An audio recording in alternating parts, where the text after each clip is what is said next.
In this video, we will try to understand the finite element analysis formulation in case of one-dimensional heat transfer. Now we will consider a plane wall with uniform heat generation, and we know that the governing differential equation in case of the steady-state one-dimensional conduction heat transfer is given by k d2t by dx square plus q naught is equal to 0, where k is the thermal conductivity of the wall material in watt per meter Kelvin or watt per meter degree centigrade. T is the absolute temperature in Kelvin or centigrade, and Q0 is the internal heat generation per unit volume, that is, it is expressed in terms of watt per meter cube. Now we'll start with the finite element analysis formulation over here. So the weak form is given by integration of 0 to L weight multiplied by residual, which is a function of x, and that integration is equal to 0. So here we'll substitute in place of this residual our differential equation. So it is integration of 0 to L w into bracket k d2t by dx square plus q naught dx is equal to 0. Now before we actually start with the formulation, we have to understand how to find out the shape function by assuming that it is a one-dimensional heat transfer by conduction.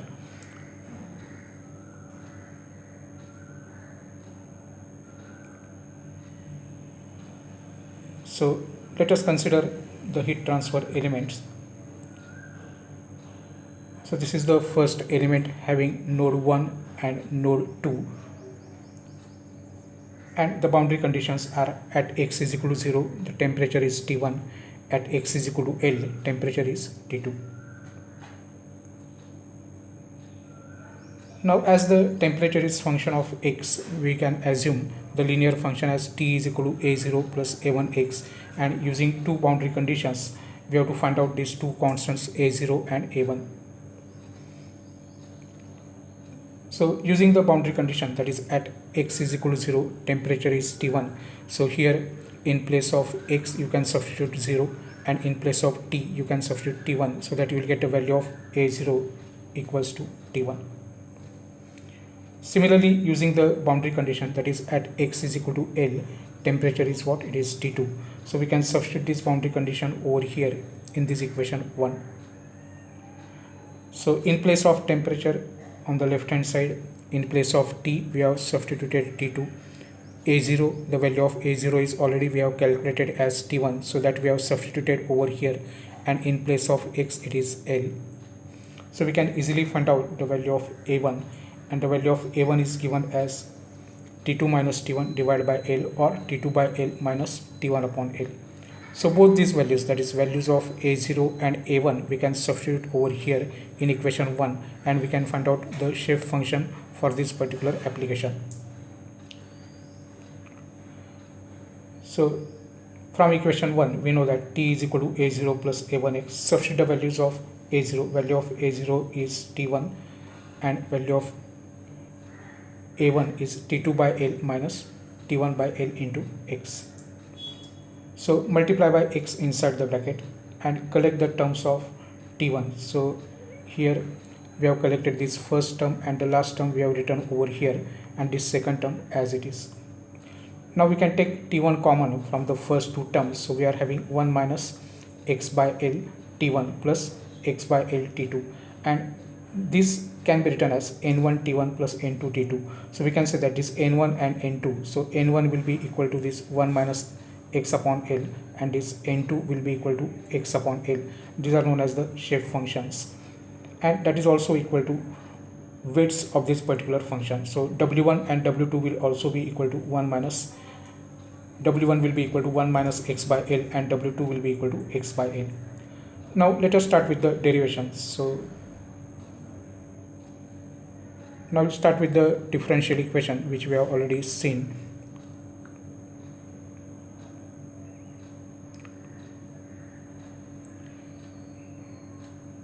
So we know that the weighted residual statement can be written as integration of 0 to L w into bracket k d2t by dx square plus q0 dx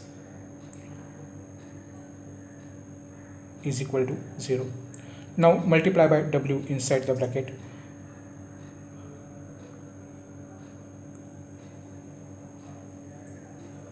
So we can say that it is integration of 0 to L w into k into d to t by dx squared plus w q0 dx is equal to 0.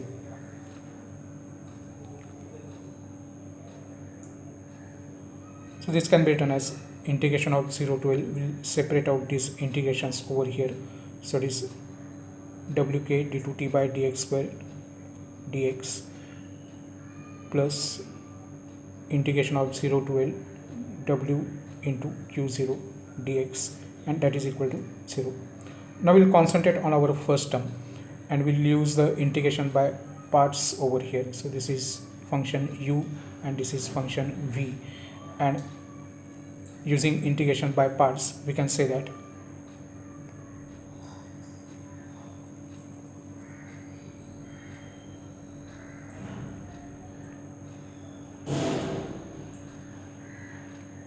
so we know that integration of u into v dx can be written as u integration of v dx minus integration of integration v dx and derivative of u bracket complete dx.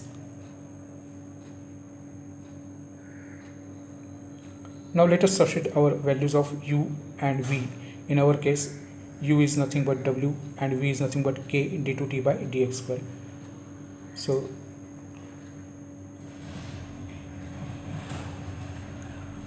over here in place of u you are substituting w, and in place of v it is k d to t by dx square dx minus integration of bracket again integration of v is k d to t by dx squared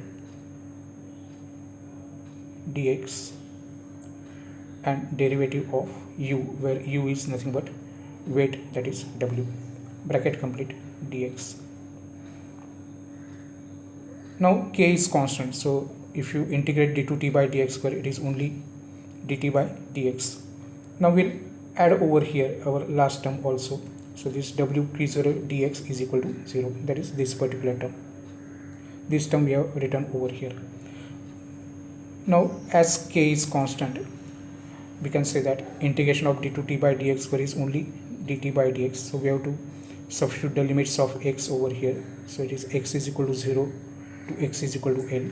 Again over here integration of k d to t by dx square is only k dt by dx and dw by dx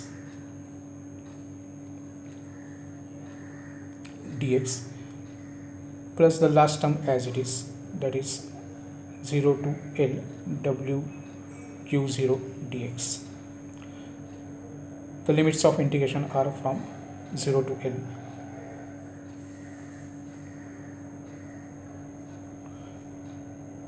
Now we'll rearrange the term. So we'll write down this first term as it is wk dt by dx. So we have to find out first dt by dx and then we'll put the limits.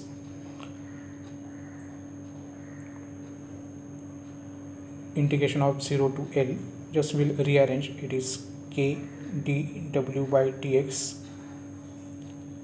and then dt by dx plus the last term as it is.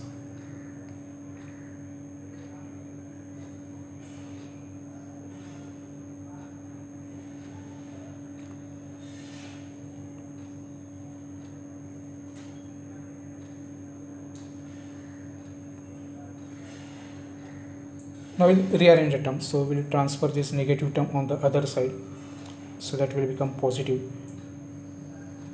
So we can say that k dw by dx dt by dx will be equal to wk dt by dx from 0 to L and plus the last term, that is 0 to L integration w q0 dx. So this is our basic formulation. Now we have to find out each and every integration over here. So first we have to find out dw by dx, then dt by dx, and then the corresponding integration.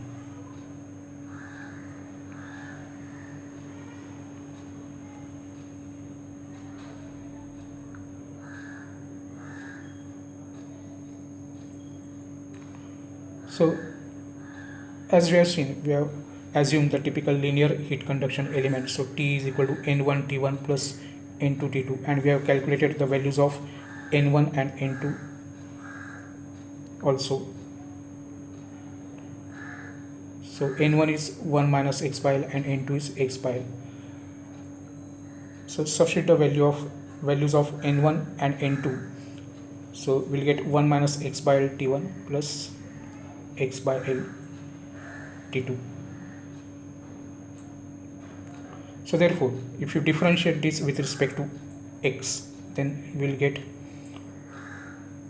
minus 1 by L T1, derivative of x is 1, plus 1 by L T2.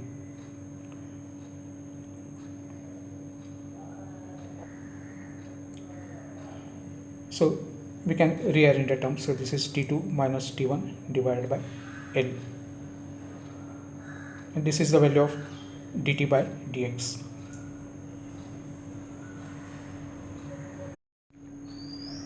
Now we know that W1 is equal to N1 is equal to 1 minus x by L, and W2 is equal to N2 is equal to x by L. So derivative of W1 with respect to x will be equal to minus 1 by L, because derivative of 1 is 0 and derivative of x is 1. Similarly, derivative of W2 with respect to x is 1 by L, because derivative of x is 1.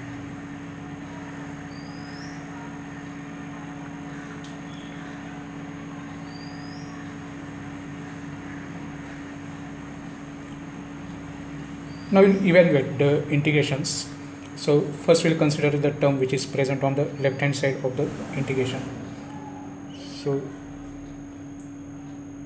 let us consider the term which is present on the left hand side. So our left hand side term is integration of 0 to L k dw by dx dt by dx dx. Now first we'll have to consider W1 over here. So considering W1 to evaluate this particular integration, so therefore we can say that the left hand side term can be written as integration 0 to L k dw1 by dx into dt by dx and dx. Now substitute the values of dw1 by dx and dt by dx over here.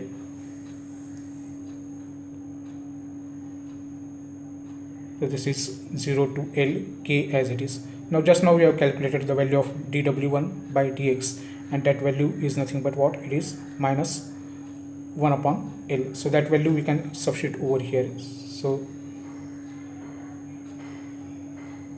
substitute the value of dw1 by dx. Similarly, the value of dt by dx also we have calculated, correct? So that is t2 minus t1 upon L. So that value also we have written over here.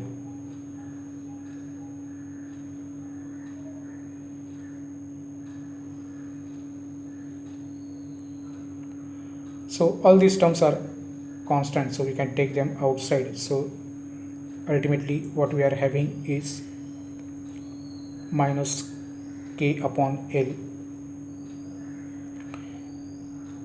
t2 minus t1 upon L. All these terms, they are constant, so we'll take them outside the integration. So inside the integration we are having only dx, and we know that integration of dx is x, and we can substitute the values of upper limit and lower limit over here from 0 to L. So substitute the values, that is in place of x you can substitute the upper value and lower value. So this is t2 minus t1 upon L as it is. This is L minus 0. So one L will get cancelled up. So we are left with only term, that is what? Minus k by L into t2 plus k by L into T1. Just will rearrange the term, so it is k by L T1 minus k by L T2.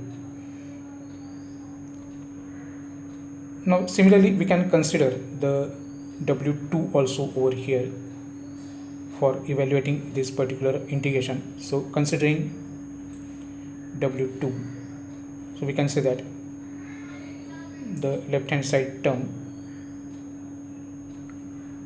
will be equal to 0 to L integration from 0 to L k dW2 by dx dt by dx into dx. So again substitute the values of dW2 by dx and dt by dx over here. The value of dW2 by dx is 1 by L and value of dt by dx is T2 minus T1 divided by L.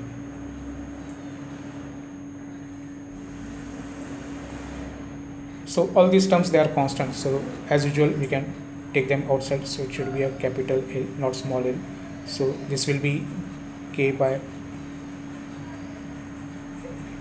L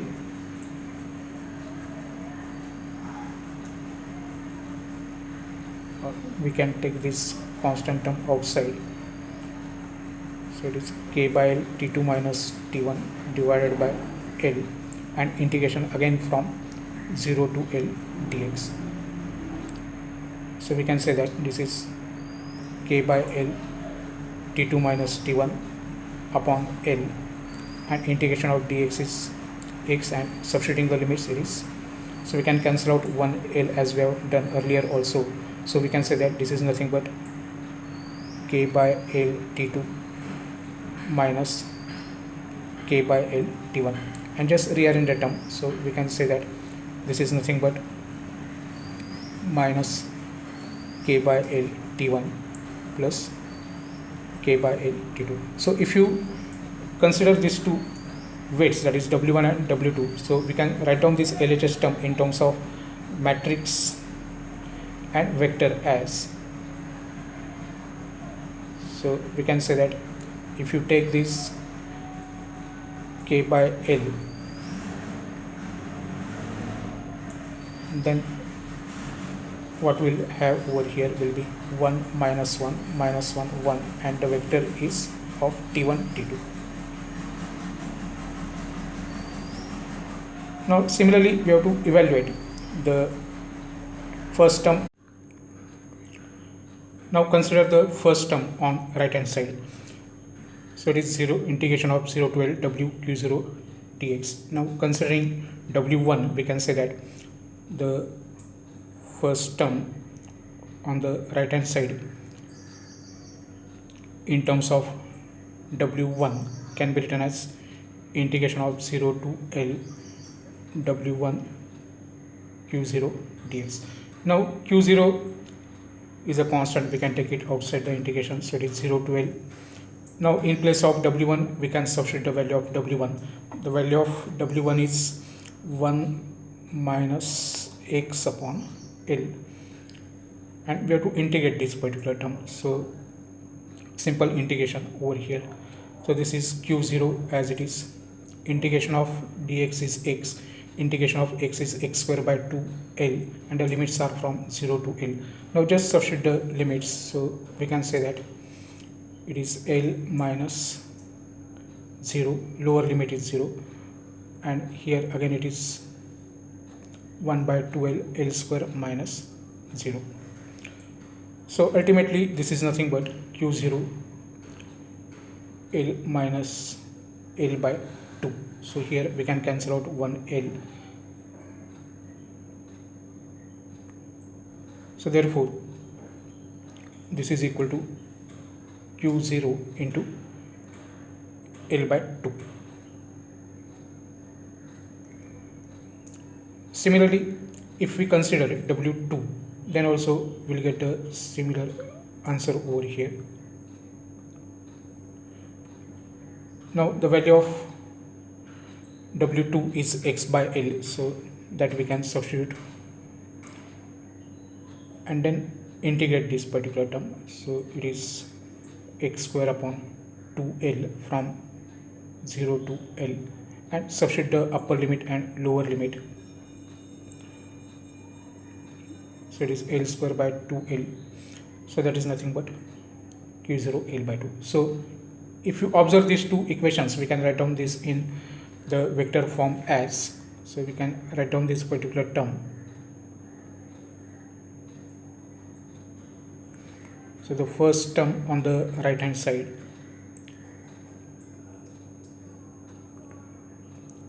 can be written as Q0 as it is, and vector L by 2 is common for both these particular terms. And finally we have to evaluate the second term on the right hand side.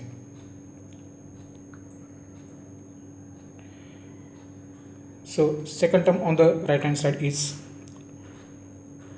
wk dt by dx, and we have to substitute the limits as from 0 to L. So consider first w1. So therefore the second term on the right hand side in terms of w1 can be written as w1 into k. Similarly substitute the value of dt by dx also. So value of dt by dx that we have already obtained, correct, and that value will be equal to t2 minus t1 divided by L. So that value we can substitute over here. So let us substitute that particular value.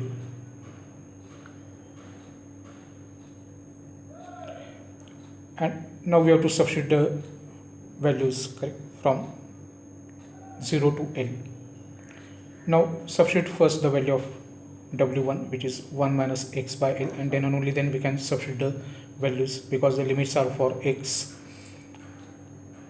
All the other terms they are constant. So in place of x, first we have to substitute L. So we can say that it is 1 minus, in place of x we can substitute the upper limit, so upper limit is L. So over here you have to substitute the upper limit, that is L. So it is 1 minus L by L,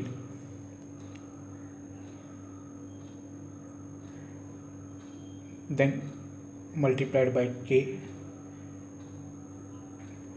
then it is t2 minus t1 upon L as it is.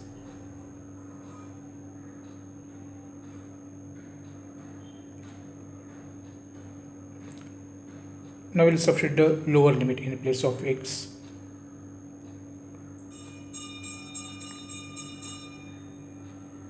So over here in place of x we will substitute the lower limit, multiplied by k, and this t2 minus t1 upon L, bracket complete. So we can say that this first term will be 0 because L upon L is 1, and that 1 minus 1 will be 0. So we are left with only minus k t2 minus t1 upon L term. So this is nothing but minus Q naught. So it is the Fourier's law of heat conduction that we are applying over here. So this is Q0 or Q naught at boundary condition x is equal to 0. Now similarly, considering W2 in this particular second term on the RHS, we can say that the second term can be written as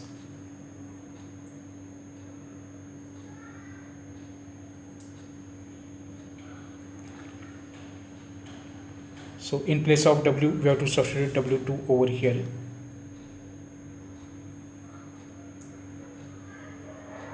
So it is W2 k dt by dx, and the limits for x are 0 to L. Now substitute the value of W2, that is x by L k. So in place of dt by dx it is t2 minus t1 upon L, and the limits are from 0 to L, or the values of x are from 0 to L. Substitute the first value. So first value is, in place of x it is L, upper limit, that is t2 minus t1 upon L, minus in place of x it is 0, so second term will be 0. So in this way we have obtained the second part of this particular term also. So that is L will get cancelled, so that is QL. So we can say that in vector term it can be written as Q0 and QL. So second term on the right hand side can be written vectorially as Q0 minus Q0 and QL. So this we have already obtained. So substitute all these values in our first equation and we'll get a finite element analysis formulation for one-dimensional heat transfer element.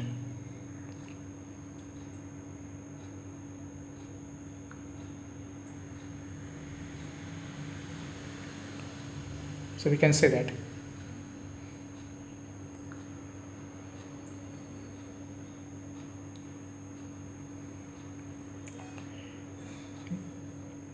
substitute all the values and we'll get the final form. So it is k by L 1 minus 1 minus 1 vector T1 T2. That is the left hand side term. The first term on the RHS is Q naught L by 2 L by 2 vector L by 2 L by 2, and just now we have obtained the second term, that is this particular term, and that also we can write down over here.